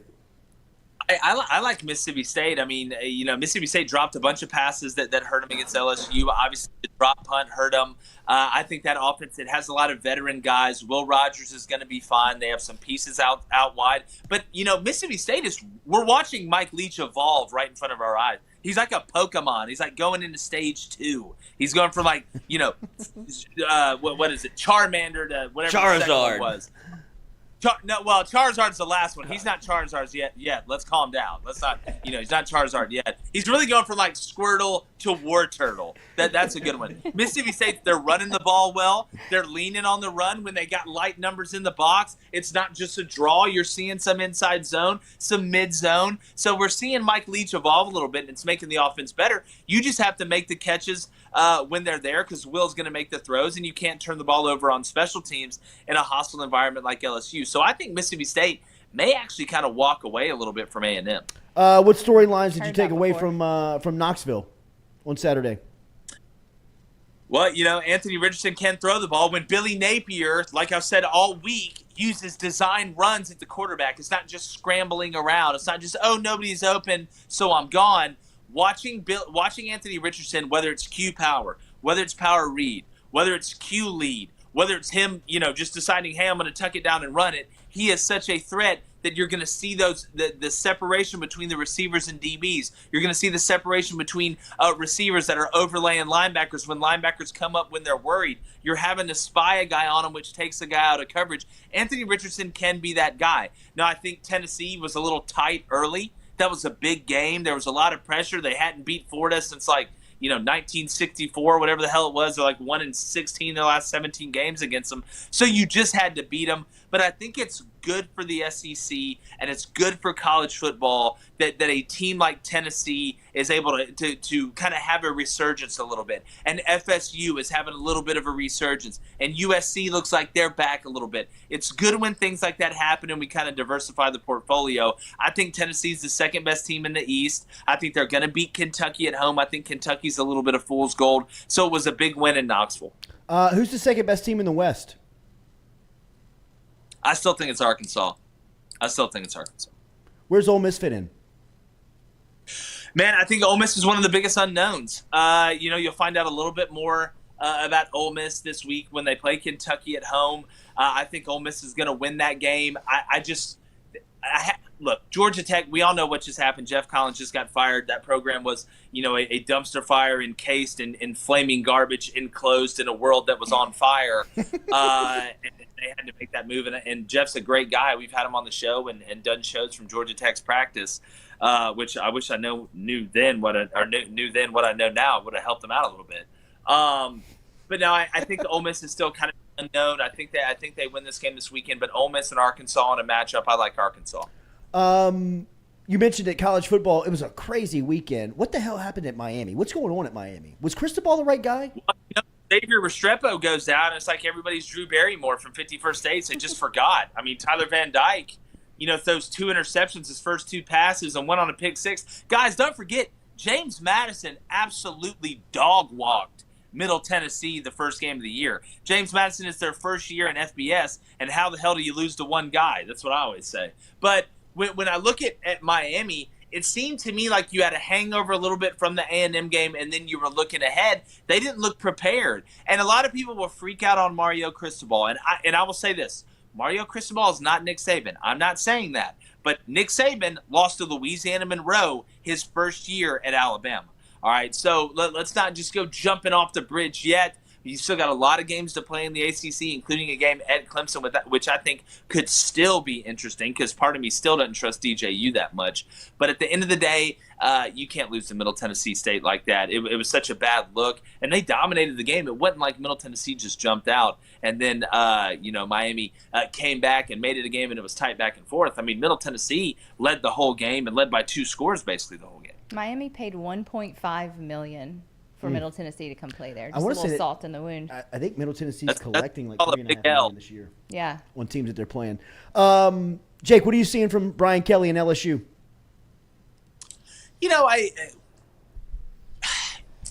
LSU to me is a team that is obviously dangerous. They're not playing complementary football as of yet. They don't have all 3 parts working at once. I think Jaden Daniels is limited when it comes down to getting to that third progression, making the right decision. But where he's limited there, he's very talented with the ball in his hands as a runner, which puts a lot of pressure on a defensive coordinator as much pre-snap as it does during the play. When the play is able to when the play breaks down, Jaden Daniels is a guy that can take off and hit the home run from 60. There's nothing more demoralizing as a defensive guy than to lock him up the first 2 downs and give up a 3rd and 8 because Jaden Daniels is a witch. So I think the more effective he is in the check down, making good decisions on first down, and LSU not abandoning throwing the ball on first down. You have to have some unpredictability. And I know it's the NFL compared to college, but the way the Browns this past week approached Jacoby Brissett in first down with the tight end, using a guy like Besh, hey, let's get in 2nd and 4. Let's open up the playbook a little bit. It doesn't have to be first down. Let's just run our head into the wall and hope we get into 2nd and 6 or 2nd and 7 or run some sort of zone read or RPO with Jaden Daniels and hope it works out. Let's go a little quick game on first down. So I think as long as LSU still has the ability to pitch backwards with Jaden Daniels at quarterback, they'll be fine there. Defensively, I love how athletic. I know it's crazy. LSU's athletic in the secondary. Who'd have thought? But watching the guys fly around, watching how physical they are, watching the communication from the defense. That's the biggest difference in LSU this year defensively to last year. Guys are over-communicating. And to be honest with you, there's no such thing as over-communicating when it comes to football. And I think that's a compliment to the coaches and just the structure of what the players are in during the week. Ashford starting for Auburn on Saturday? Who do you anticipate to start? Well, if I was LSU, I'd hope to God that dude makes Joe Milton look like Joe Montana. But when it comes down to it, Robbie Ashford's probably going to be the guy that starts. I mean, Holden Guerin are asking him to come in there and kind of throw him into the fire, which I think eventually he'll be the most talented guy that's in that room, the true freshman quarterback. Robbie Ashford gives you the best chance. Robbie Ashford's like diet Jaden Daniels. At Jake Crain _ Crain and Company daily. Follow him on YouTube. You can catch him here on Monday mornings. Later, bro. Thank you.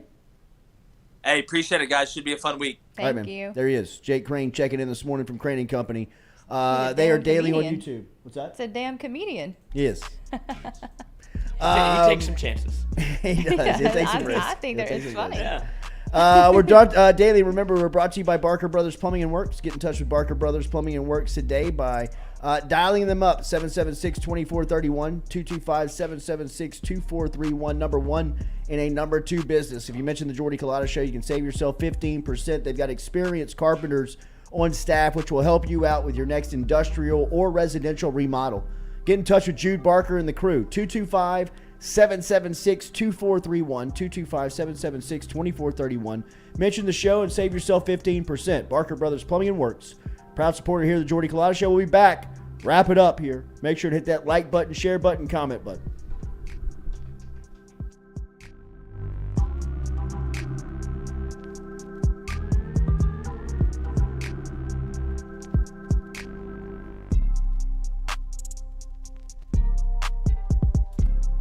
We love the crew over at Fresh Chef Kitchen. Chef Shane and his crew dropping off the meals every Monday here to FM Digital Media, whether it's breakfast, lunch, dinner.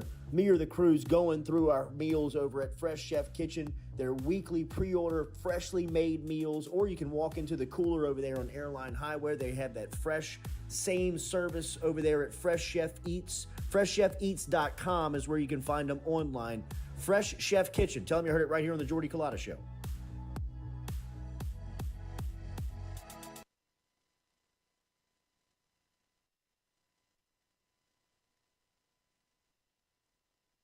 I was embarrassed about my smile. Are you unhappy at yours? Do you not smile back at yourself? I called my friend, Dr. Spillers, over at Johnson Spillers. He fixed my smile, and now everywhere I go, people are complimenting it after the work that Dr. Spillers and the staff did to my mouth. They can do it to yours. Get in touch with them. JohnsonSpillers.com. 2 locations, one in Gonzales, one in Baton Rouge. Easy to find them, JohnsonSpillers.com.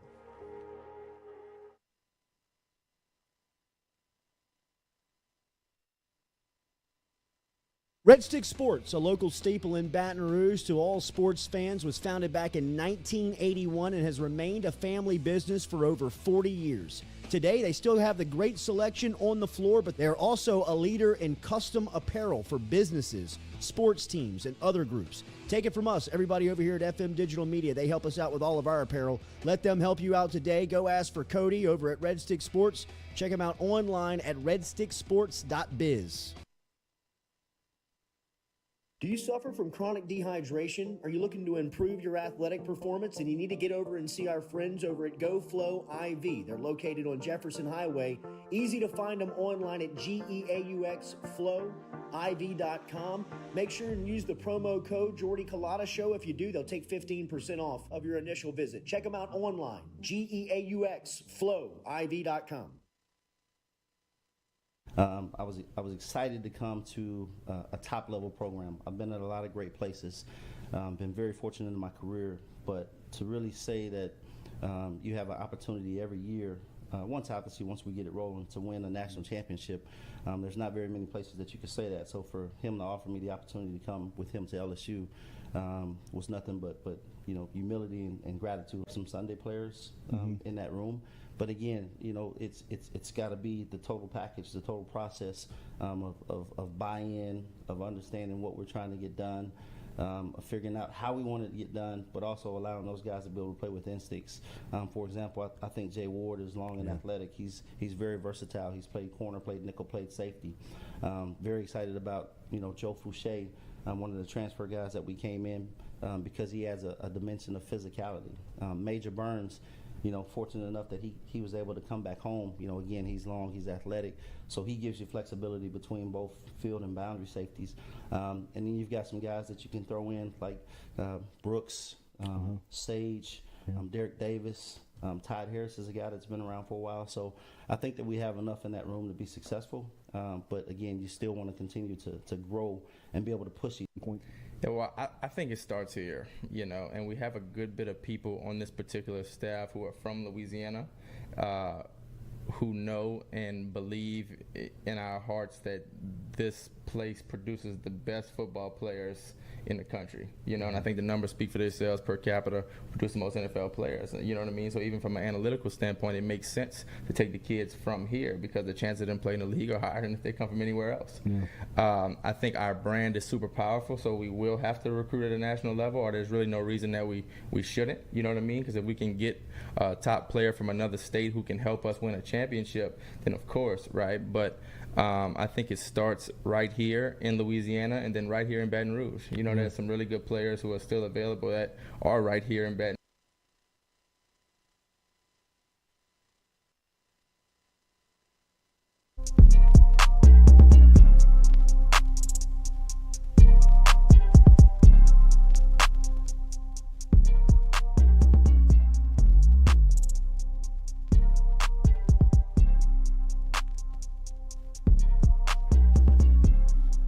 All right, welcome back here to the Jordy Culotta Show, driven and powered by Go Chevrolet. Appreciate Jake Crain from Crain and Company stopping by on his regular Monday morning visit here. You hear it there, man. Auburn, the Plains, right now up in North Alabama on campus. It's crazy right now. I mean, it's wild. It feels like that Brian Harsin would have been fired if he would have lost and Auburn would have lost on Saturday, to Missouri, but they were able to somehow get out of there with a win in a crazy, just wacky type of way.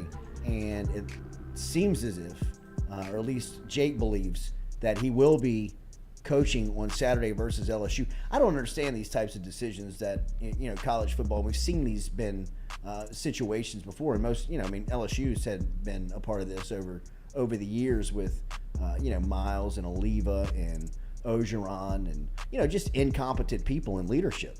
And you've seen this now in Auburn where they are routinely screwing stuff up and setting themselves back. Now, the SEC has enough money year in, year out that they drop off on your doorstep that you're able to, cover up a lot of the warts, as Crain said, that a program, can, or, at least a program can develop when struggling. And Auburn, for as much as they can, year in, year out, like 1 year they can get it right, the next year they can look just completely off base, man. I've never seen them really more mercurial, like university. No. It's always Auburn always seems to be like kind of in the spot where they're. I mean, the Gus Malzahn era was every year he was either getting a raise or getting fired. Yeah. It was unbelievable. So it is like that there. And I feel like I know that like he does Crain and Code. He probably isn't supposed to be quote unquote a fan. You could see how much it pains him to have to talk about Auburn football because he's like, I've seen this since Cam Newton left. It's been nothing but pain, and he's like just laughing at it. Instead, it's like a crazy person. And he's like, I don't know why I have to keep doing this to myself, but maybe Auburn will win on Saturday, and he can talk. And by Friday, he'll talk himself into Auburn beating LSU. Well, I mean, and this series is always so crazy. Yeah, it is. I mean, it's always wonky. It always gets the best out of each program, and for a long while, it was always the home team that was winning this game. And, it's got the cigars and the burning barns and the earthquakes. And it's just got crazy stories every single year where it seems like this game is either a lot closer than it should be, or some years it's, a big gap, and you're like, how the hell did that happen? It feels like maybe that'll change a little bit because LSU and Auburn were kind of almost always in the same place. We're like, I don't know what they're doing down there in the Bayou, like with their head coach, like Les Miles, like is a quirky guy, like, hey, but they're winning. Then they'll drop a game to Auburn, and it just feels like they've been always kind of going back and forth in terms of like I don't really know who's making decisions down there. It is like and that. Now for LSU, it feels a lot more. You feel a lot more comfortable where you are. You feel a lot like okay, they have for the foreseeable future. At least they know who their guy is. There's not going to be a lot of wonky plays because the coaches they're both untying their shoes together at the same time. Like their seed's going to trip first. Now you feel like you have much more confidence in Brian Kelly. Yeah, I mean, if you remember, Les Miles lost his LSU life. Auburn at last second, and it had to go to review against Auburn. Which year was that? 2016. Is that the one when it rained? No, that wasn't the game when it was at Auburn, right? Yeah, it was at Auburn. That was when Etling was rolling right, and they ran out of time. He ran out of time, or did he ran out of bounds? No, they didn't get the playoff in time, but they scored. Was it DJ? Yeah, in the back of the end zone. And our LSU fans are like, no. Yes. And they're like, yes. And then they're reviewing. I remember I was working for Northwestern State. I was just watching the game on my phone on the sideline, so I was like, I'm out of here. But I remember watching it on my phone and just breaking down, like laughing. I was like, of course this is what happened. Could you have done? I mean, it was like, how... This is the way. This is how it's supposed to end. This is the way it has to end. This is the way it has to end. One more trip around the sun. Like, no, we didn't get it off. Like, thank God, finally. Right. Thank God. He got caught. Thank God. God, it was so funny though. It's just like he's gonna get away with this again. It's like I know you're a murderer, and I keep seeing it's like, nah, he's fine. Right. It's like Dahmer. It's like they wouldn't do his house. The Dahmer. It's unbelievable. It's unreal. Y'all, like that is the. There was too much football to watch. When did y'all watch Dahmer? Incompetent. I haven't watched it yet either. I just know a ton about it. Police crew I have ever. I cannot believe how much they had this guy caught. Imagine what it smelled like in that apartment. He's got dead bodies literally in that's what's crazy vats of barrels, and they're just like, man, this guy really needs to get out and get his life together. Yeah, that's all they like. This man has battery acid poured in his head. And he's running around the street naked, and they're like, "Oh, take your boyfriend back." Like, "Oh, I'll seem to be fine." How in the hell are you And I saw where the guy that allowed the kid to go back into the apartment with Dahmer, he retired from the force 5 years ago. Yeah, how does that happen? This guy's been what else is he fucked up? Yeah, right. Like, I mean, like, are you kidding me, man? Was this in the 80s? When did this? It was early 90s. Okay, that's right. It was closer than that. Yeah. How long? What was his run? Like, how long did he get away with this? Was it? I mean, it wasn't like a decade-long thing, was right? it 13 people? I don't know. It was just. I mean, like, it is. What do you type in for that Jeffrey Dahmer career? Like, I guess Jeffrey Dahmer murder spree. Yeah. I can't get past it. I'm over it. Have you Like, watched the whole thing? No, I've watched like an episode and a half. Oh, that's it? I'm out. I mean, you're it's not just- going to finish no it? way. Why? Because I've seen enough. It just frustrates you? 13 years. 13 years, not 13 people. 13 years. 17 males between 78 and 91. God. Why does it frustrate you? Because they had him dead to The right police many work. times. I mean, his neighbor alone calls I mean, like, she's like, what the hell is going on over there? Stinks in my It apartment. smells like a sewer. This guy is a total weirdo. You know what I mean? Like, how many times do you have to call the cops and say, I know. check this out? It's like something And else then is going on. the kid running around naked with battery acid pouring out of his head. I don't even understand And the that. cops shuffling back into the yard. You know, it's like... I don't even get that. They go into his apartment, and Dahmer has a whole like sacristy made of human skulls, and they're like, "This guy's That's right. weird." Like, this, Yeah. like, there's a lot of red flags going on around here. Like, I mean, like the night, like there's nothing laughable about it, but it's just like Well, I mean, yeah. like the night that he gets caught, how he gets caught is so crazy. Like he's lucky. The guy's so lucky that he was able to get out of there. Mm-hmm. You know what I mean? Like it was just. Imagine. I mean, I'm sure he didn't have all of his. But like, he opens up faculties. his refrigerator and there's a human like head I remember reading about that. in That's nuts. the refrigerator, just like chilling. I mean, How do you like get to be he's this got way? Polaroids of dead people in his nightstand. Just it's Chilling. like I mean, it's like it's either he wants to get caught or he's gotten so brazen that he believes like I'm not going to get caught. Yeah, Like, Clearly. I'm not going to get caught. I can hide these dead bodies in my apartment. I can have kids running around the streets and the cops bringing them back. I've got my neighbor who's been on to me since Jump Street. like since the day, like since early in this Yeah, deal. it's a and game to him. Nobody's messing with me. Yeah. You know what I mean? It's like It's a game to him. There's no way taxidermy brought him to this lifestyle. no. No, he has, I mean, he's got some. maybe it played a small had part some in deep-seated He's issues. got some deep. He used to work at the Ambrosia Chocolate Factory. He got fired there for putting bones in the chocolate. No, he did not. Yeah, he was grinding up the bones and putting them in the No. chocolate. That's how he was getting rid of some of That's them. like the guy at the neighbor said Shipley that he Donuts brought in it- Hattiesburg. The neighbor Yeah. said he brought her a sandwich one day. Oh God, who was in the sandwich? Yeah, but I mean, she was like, no doubt somebody was. Oh, he my was.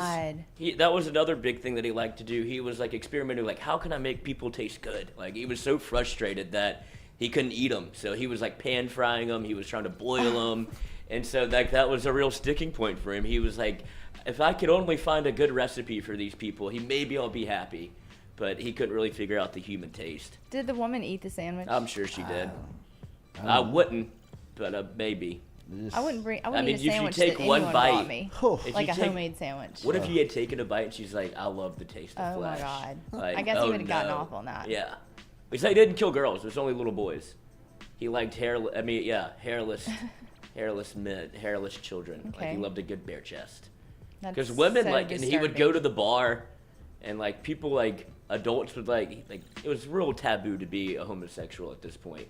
And so that's another reason the cops didn't really mess. But They're like, still. yeah. I mean, get it together. Kid's got holes in his head with battery acid pouring out of it. Homo or non-homo? I mean, like, let's get this. Let's save this kid. Yeah, and I mean, that's good lord, the other man. funny part, but sad part is like, if he had any faculties left in his brain, he's like, I finally get out of there. I see the police, and they bring me back up here. He's like, this is the last Holy place I cow. want to be. Like, I mean, did you see that guy when he got caught? And the guy was like, you want to come in? He was like, hell no, I ain't going in there. I ain't going back in there, man. It's like, no way I ain't going back in there. House of Horrors. Right. But, I That's mean, so disturbing. I gotta start watching it. Dahmer's I a love stuff legend. like that, though. Just. But it is like they don't want it. It was like It is. Bundy too. Like, why didn't they ever catch him or arrest him? Like, why was nothing more it's crazy, done? man. They're It's just like weird. hiding in plain sight almost. It is like that. Ted Bundy escaped the courtroom like twice. He I jumped know. out the window and got away. They're like, oh, I guess Bundy's gone. It's like, think why don't they- y'all care about this more? I don't He's think they actively wanted killing to. people. I Yeah. know. They didn't want to believe he was guilty. Maybe I mean, The judge was Dahmer complimented like, him. Was he like Bundy though? Was he like charming or anything? He's at good all? looking. I mean, but I mean, Was dude, he he? was a Dahmer total was weirdo. good looking. Mm-hmm. I mean, I wouldn't Total go that far. weirdo. Have you seen him? Yeah, I've seen him. I mean, the glasses. Remember, Josh had on the same glasses Friday. He looked just like him. But he's like not like. No, he's not scary looking. unattractive. He's not scary looking. Yeah. And he like, I mean, he got like really strong too when he was a kid. He like started to like work out. Yeah, I mean, And like so that's he the was thing, like he's, put physically together. imposing. Yeah. You know, Like if I he mean, got if he got you in, yeah, the, he's if like he hard, got he you in wasn't the like a apartment, nerd. Right. If you got you in the apartment, you were in trouble. Yeah. You know, And he like, was especially if you were a kid. Yeah. Exactly. You know, I mean, it was. I don't know. And man. he was an alcoholic. It was wacky. He was drinking gin in class when he was like 14. Yeah, I remember we talked about that. Which That's is, odd. yeah, It's he's weird. kind of cool. Taking Like it such a at cool your own guy. pace. I know. Yeah, I will. I mean, I get pretty into that kind of stuff. yeah, no, though. I thought I did too. But Really? it's, This it's, one's it's, different? it scared me off. This one's different? It scared me off. Oh, It just geez, it more okay. pissed me off. Yeah. You know, like it more. Oh, the just- incompetence. It's just like, give me a break, man. Mm-hmm. I mean, this guy's. Are you kidding me? You know, like it's your job to be a police officer, and nothing tips you off with this guy. You wouldn't Yeah. Like, I mean, What's up like with that? nothing. Like you didn't get back into a squad car and be like, you know what? I might ought to follow back up with this guy in a couple of days and see just what's up with this cat. I'll swing back through around again It later. smelled like flesh in there. They got a kid running around with battery acid coming out of his head. You know what I mean? Like, it just the neighbor keeps calling saying it smells like dead people.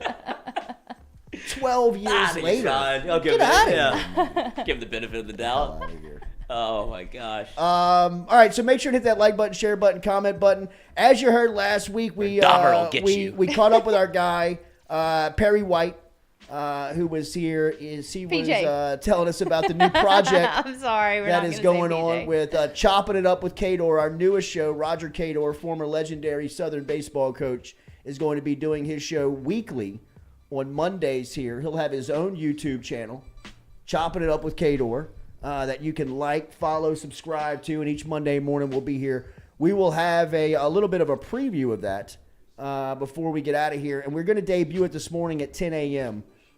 Before we get out of here. Hit that like button, share button, comment button. Saints are no good. Saints are not any good, as we saw yesterday. Very boring play calling. I don't know what's going on with Pete Carmichael, but Carmichael and the New Orleans Saints offense just not clicking right now, man. It's sad. They can't It's get it right. disappointing. I don't know. You know, like to me, they look old. Yeah, they do. They look a little old, and it just I don't know how they fix some of the issues that they have. Really, you know, I mean, Your quarterback has a broken back. broken back, and he doesn't. I mean, well, he may not be looking like he's hurt. That has to be playing into it. You know what I mean? Like he's fresh off the ACL to me, which is you know, like concerning enough. You know what I mean? And then you throw in a broken back, you throw in an ankle, you throw in just Jarvis wow. gets hurt. I mean, how do they turn this around, though? Oh, you got to get healthy. do. You know Yeah. what I mean? You got to get healthy. You got to get Yeah. out there. But, I mean, like, more concerning for me is I hear everybody saying play Andy Dalton. And, look, I'd like to see some more production from the quarterback spot. But I don't know how Much of a difference that makes. I don't know how much that makes a difference. You know what I mean? Like, I just don't know how you can I know. you can do They're that. just shooting themselves in the foot. I was about I feel to like say the that. penalties and turnovers, and it's sad. Yeah, it is. I feel like we started off so excited. Well, yeah, because you signed Jarvis Landry, you signed know. Tyrann Matthew, you get instead of looking old, you get veterans that you feel like, Yeah. hey, this is a great mix. It's it's good for New Orleans. Yeah.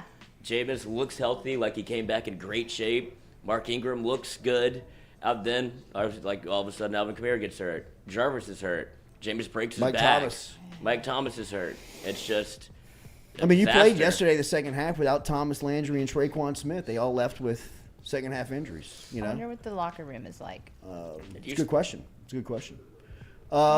Basketball season's coming. Yeah, right. I think Pels they're are talking to coming? Kim Mulkey today at 10. Yeah, open practice, huh? Yeah, that's what it was. That's pretty cool. All right, hit that like button, share button, comment button. We'll be back here with Roger Cador, closing it out here on a Monday on the Jordy Culotta Show, driven and powered by Go Chevrolet.